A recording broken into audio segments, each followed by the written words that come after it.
একজন রাজপুত্র যার পায়ের নিচে ছিল অঢেল সম্পদ আর সামনে ছিল বিশাল সাম্রাজ্য।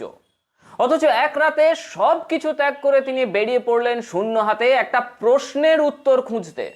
আপনি কি জানেন কি সেই প্রশ্ন যা একজন রাজপুত্রকে ভিক্ষুক বানিয়ে দিয়েছিল? একটা প্রশ্ন যার উত্তর সন্ধানে তিনি রাজপ্রাসাদ ছেড়েছিলেন, নিজের স্ত্রী পুত্রকে ছেড়েছিলেন। এই একটা প্রশ্নের উত্তর সন্ধানে তিনি 6 বছর বসেছিলেন এক জায়গায়।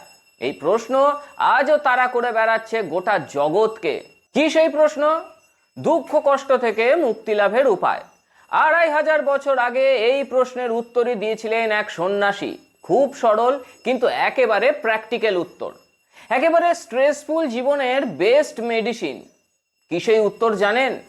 এই নিয়েই আজকে আমাদের প্রতিবেদন। শেষ পর্যন্ত দেখুন ভিডিওটি, হালকা হবে আপনার জীবন, কমবে কষ্টের ভার। নমস্কার, আমি শুভ্র চট্টোপাধ্যায় আর আপনারা দেখছেন মাধ্যম। পুরাণের পাতায় আমরা অবতারের কথা শুনেছি। ভগবান রাম, ভগবান কৃষ্ণ কিংবা নৃসিংহদেব, তারা অশুভ শক্তির বিনাশ করতে অস্ত্র হাতে তুলে নিয়েছিলেন।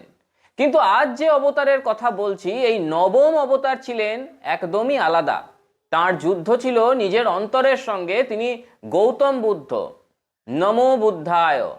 গল্পটা কপিলাবস্তুর রাজপুত্র সিদ্ধার্থের, যার চারপাশটা ছিল নিশ্ছিদ্র সুখে মোড়া। কিন্তু কণ্টক ঘোড়ায় চড়ে নগর ভ্রমণে বেরোতেই পাল্টে গেল তার জীবনের সমীকরণ। সারথি চান্নার পাশে বসে তিনি দেখলেন জরা ব্যাধি আর বিভীষিকাময় মৃত্যু। শিউরে উঠে সিদ্ধার্থ প্রশ্ন করেছিলেন, চান্না এসব কেন? মুক্তি কোথায়? চান্না বলেছিলেন, এটাই জীবনের অমোঘ সত্য, এটাই সত্য কুমার। এই কঠিন সত্য থেকে নিষ্কৃতির উপায় কি? চান্নার কাছে সেই উত্তর ছিল না। আর সেই একটা উত্তরের সন্ধানেই এক নিশীথ রাতে চুপি চুপি প্রাসাদ ছাড়লেন তিনি। পিছনে পড়ে রইল রাজ ঐশ্বর্য আর মায়ার বাঁধন। শুরু হলো সিদ্ধার্থ থেকে বুদ্ধ হয়ে ওঠার সেই মহা নিষ্ক্রমণ। উত্তরের সন্ধানে তিনি প্রথমে গেলেন সন্ন্যাসী আলারা কালামের কাছে। সেখানে শিখলেন সাংখ্য দর্শন। পরে গেলেন তার অন্যতম গুরু উদ্রক রামপুত্রের কাছে। সেখানে তিনি শিখলেন যোগ দর্শন। কিন্তু তার দুই গুরুর কাছেই তিনি পেলেন না উত্তর। সংসারে দুঃখ কষ্ট কেন আসে আর এ থেকে নিস্তার লাভের উপায় কি?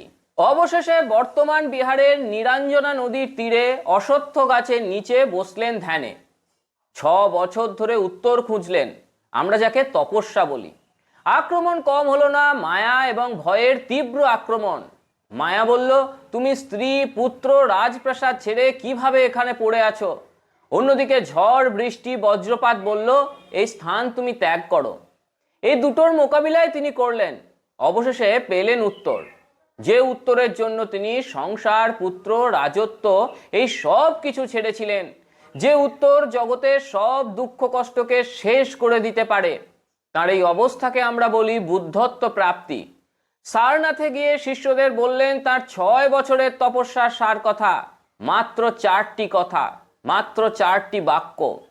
প্রথম 3টি তার সারা জীবনের পর্যবেক্ষণ এবং শেষটি হলো তার উপদেশ বা পরামর্শ, ইতিহাসে যা ধর্মচক্র প্রবর্তন নামে খ্যাত। 1 নম্বর, সংসারে দুঃখ কষ্ট আছে।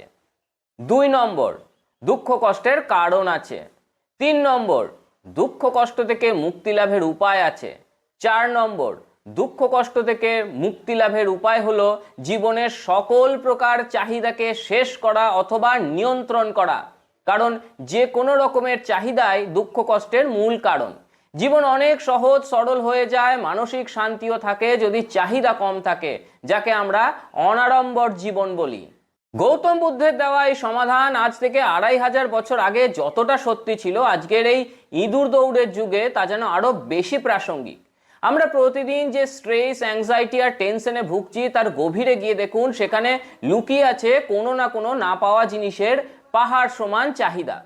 আমরা ভাবি আরো বেশি টাকা, আরো বড় গাড়ি বা আরো প্রতিপত্তি আমাদের শান্তি দেবে। কিন্তু গৌতম বুদ্ধ শিখিয়েছিলেন শান্তি বাইরে নয়, শান্তি আছে অপ্রয়োজনীয় চাহিদাকে বিসর্জন দেওয়ার মধ্যে। অন্ন, বস্ত্র আর বাসস্থান, বেঁচে থাকার জন্য এর বাইরে যা কিছু তার সবটাই বিলাসিতা। জীবনটা আসলে খুব সহজ, তাকে কঠিন করে তোলে আমাদের অন্তহীন আকাঙ্ক্ষা। গৌতম বুদ্ধের সেই 4 আর্য সত্যকে যদি আমরা জীবনের ফিল্টার হিসেবে ব্যবহার করতে পারি, তবে আমরা মনের ভিতরের সেই পরম শান্তি বা নির্বাণকে খুঁজে পেতে পারি। মনে রাখবেন, চাহিদার শেষ যেখানে, সুখের শুরু ঠিক সেখান থেকেই। গৌতম বুদ্ধের এই প্র্যাকটিক্যাল দর্শন কি আপনার জীবনের দৃষ্টিভঙ্গি বদলে দিল? আপনার কি মনে হয় আজকের দিনে দাঁড়িয়ে আমাদের চাহিদাগুলোই আমাদের সবথেকে বড় শত্রু? কমেন্ট বক্সে আপনার মতামত অবশ্যই জানান। ভিডিওটি প্রচুর শেয়ার করুন আর আমাদের এই ঐতিহ্যের শিকড় আর ইতিহাসের সত্যিগুলো জানতে সাবস্ক্রাইব করুন মাধ্যম। ভালো থাকুন, সুস্থ থাকুন আর দেখতে থাকুন মাধ্যম। নমো বুদ্ধায়। गरीबी मिटेगी, समृद्धि बढ़ेगी।